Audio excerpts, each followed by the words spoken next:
जिन्होंने दुनिया को मानवता सिखाया, जिन्होंने दुनिया को ये सिखाया कि इंसान इंसान है, इंसान इंसान के बराबर है, कोई ऊंच नहीं कोई नीच नहीं, इस संसार में हर व्यक्ति इक्वल है, लिबर्टी है, सबके पास अपने मन के मुताबिक काम करने का अधिकार है। ये बात डॉक्टर अम्बेडकर ने कही थी।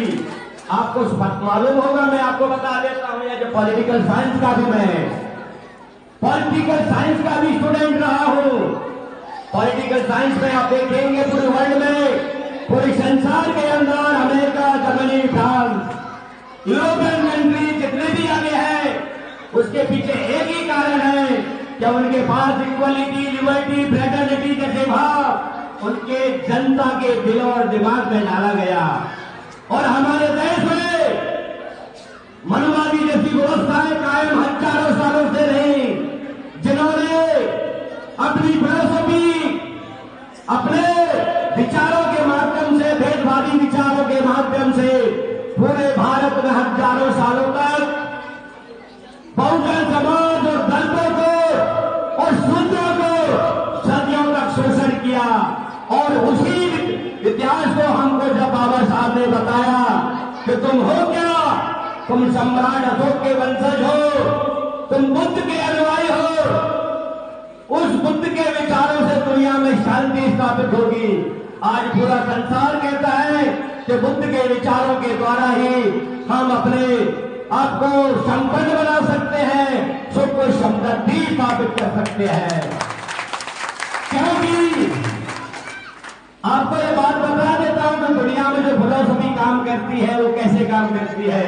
मैं एक फिलॉसफी का टीचर है, जो टीचर पढ़ाता भी हूं, कॉलेज में भी बोलता हूं, लेकिन मेरा इतिहास पढ़ाना मेरा काम है। Student I can speak in two ways, मैं दोनों भाषा बोलता हूं, टीचर की भाषा भी और एक आम जनता की भाषा, दोनों समझता हूं। लेकिन मैं ये देखता हूं कि जब हमारा देश के लोग ये फिलॉसफी को जिस दिन समझ जाएंगे, बाबा साहब को पूरा पढ़ेंगे, जानेंगे, तो आपको एक ही बात पता चलेगा कि बाबा साहब ने अपनी किताबों में फिलॉसफी का जो ब्रह्मनिकल फिलॉसफी है, मनोवादी फिलॉसफी है, उसकी जड़ों को काटने की किताबें लिखी थी। भूमध्य सूत्रार्थ, सूत्रों की खोज, रिवोल्यूशन इन इंडिया, क्रांति और प्रतिक्रांति जैसे किताबों में उन्होंने लिखा।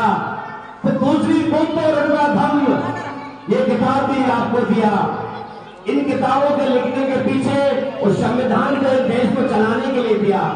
संविधान एक सिस्टमेटिक ऑर्डर है, लेकिन जो बुद्ध और उनका धम्म और जो दूसरी किताबें हैं वो आपको स्टोरी के लिए मजबूत करती है, आपके इतिहास को बताती है और समझाती है, जिसके माध्यम से आप मनोवादी षड्यंत्र है, जो मनोवादी विचारधारा और साइकोलॉजी है, उस मनोवैज्ञानिक विचारों से आप बाहर आएंगे, तभी आपका उद्धार होगा, तभी आपकी गुलामी से आपको मुक्ति मिलेगी। क्योंकि उन विचारों से बाहर निकलना आसान नहीं है, बहुत ही गहन है, बहुत ही महीन है।